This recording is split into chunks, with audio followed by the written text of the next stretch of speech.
Chères consoeurs et chers confrères, si en 75 ans d'existence, notre fédération, la maison commune des titulaires de cartes professionnelles, est devenue le leader des syndicats immobiliers, c'est grâce à l'engagement de toutes celles et de tous ceux qui au quotidien s'investissent dans les chantiers que nous portons ensemble.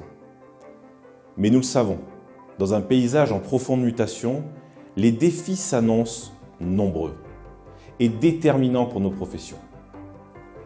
Ces évolutions étaient déjà manifestes au cours du mandat précédent, celui de Jean-François Buet.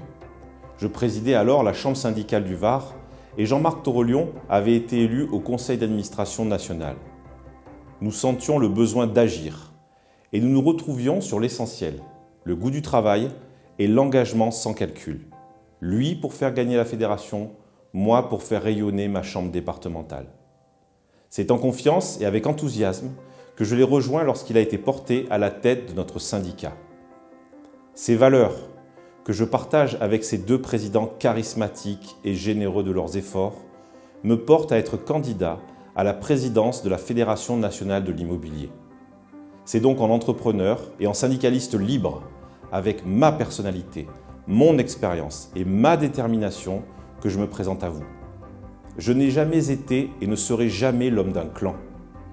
Je sais l'importance de rassembler pour faire avancer la FNAIM, défendre nos intérêts et accompagner les bouleversements qui redéfinissent le cadre de nos pratiques. Les adhérents de la FNAIM placent beaucoup d'espoir dans leur fédération. Leurs attentes sont diverses et parfois contradictoires, mais ils ont raison d'être exigeants. La présidente ou le président se devra d'être à l'écoute de ces aspirations et de toujours favoriser le dialogue et de faire primer l'intérêt général qui seul doit guider nos choix et nos actions politiques. J'ai conscience que la présidence de la FNAIM est une mission plus difficile que jamais. Notre univers professionnel est marqué par une diversité d'acteurs jusque-là jamais vus, par la cohabitation de modèles différents, par des besoins renouvelés des consommateurs. Face à ces évolutions, je veux une fédération lucide et résolue, qui ose et qui propose, qui agit plus qu'elle ne réagit. Une fédération qui, forte de ses valeurs, restera inflexible sur la qualité des pratiques, attachée à leur orthodoxie et garante de notre professionnalisme. Notre fédération de chambres se doit d'être exigeante avec ses membres pour pouvoir l'être avec les pouvoirs publics. L'esprit de nos grandes lois n'est pas périmé, mais les temps changent.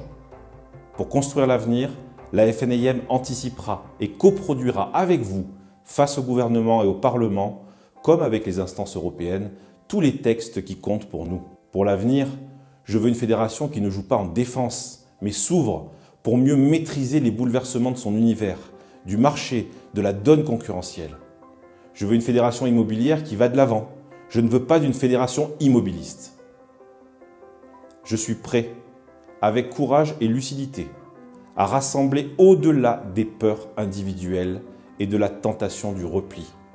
Pour être un professionnel qui exerce pleinement notre métier et un élu de terrain, je mesure toutes les contraintes, toutes les craintes, je les comprends. En revanche, je me garde de considérer comme des ennemis celles et ceux qui font nos métiers avec d'autres outils, d'autres méthodes ou une autre organisation. Sous réserve qu'elle soit porteuse d'une valeur ajoutée incontestable et que le consommateur soit protégé et respecté, toutes les stratégies entrepreneuriales sont estimables. En s'inspirant de la loi Hoguet et tous les textes qui l'ont complétée et modernisée, la FNAIM a toujours eu vocation à représenter cette diversité dont notre collectif s'enrichit, c'est notre force. Les présidentes, présidents de chambre et les délégués réunis en Assemblée générale forment l'organe démocratique qui assume de voter les choix d'avenir pour l'ensemble de nos adhérents, de nos entreprises et de nos métiers. Notre fédération de chambres, notre modèle fédéral, une fois encore s'impose comme le plus puissant relais et si chacun de nous a à cœur de défendre ses adhérents dans son territoire, nous pouvons ensemble, à Paris, construire une fédération protectrice et ambitieuse. Ces convictions ont forgé chez moi l'idéal d'une fédération qui possède l'intelligence de son secteur, sait le lire et l'analyser pour en écrire l'avenir au bénéfice de nos professions et de nos entreprises. Une communauté militante et désintéressée. L'humilité et le pragmatisme collectif nous mèneront plus loin que l'arrogance et l'aveuglement. La FNAM doit inclure, accueillir dans ses rangs au meilleur niveau et non exclure au profit de certains et au détriment de tous. Notre fédération a vécu bien des bouleversements et elle a toujours aidé ses chefs d'entreprise à négocier ces tournants et à en sortir grandis et renforcés. Oui, la consolidation des structures existantes se poursuit. Des indépendants sont cédés en nombre par leurs propriétaires à des enseignes nationales. Mais les agences et cabinets artisanaux ou familiaux continuent d'occuper une place déterminante. Ils attendent de leurs syndicats une analyse sans complaisance, des services innovants, un soutien juridique, des clés pour développer leurs affaires, pour que les mutations digitales et environnementales leur soient des chances. Oui, de nouveaux entrants en transaction et en gestion bousculent nos dogmes et nos habitudes.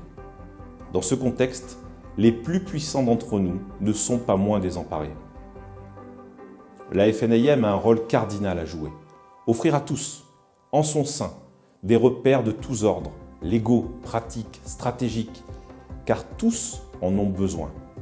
Elle a également un devoir impérieux, redevenir ce qu'elle a peut-être un peu oublié, par souci d'efficacité, une famille, où prévaut l'amitié, parce que ce lien permet de concilier, de réconcilier, et d'impulser l'énergie qui fait avancer et le souffle qui balaie les doutes.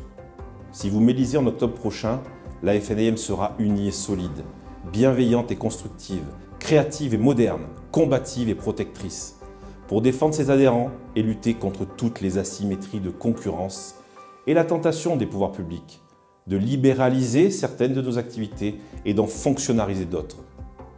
Alors que la France renouvelle ses responsables politiques dans une Europe déstabilisée, nous rappelons l'importance des valeurs fondamentales d'humanité. Rassemblons-nous autour du cube jaune, notre symbole commun, qui éclaire nos chemins et témoigne d'une action incessante pour le logement et l'immobilier. Ensemble, construisons l'avenir sur nos valeurs.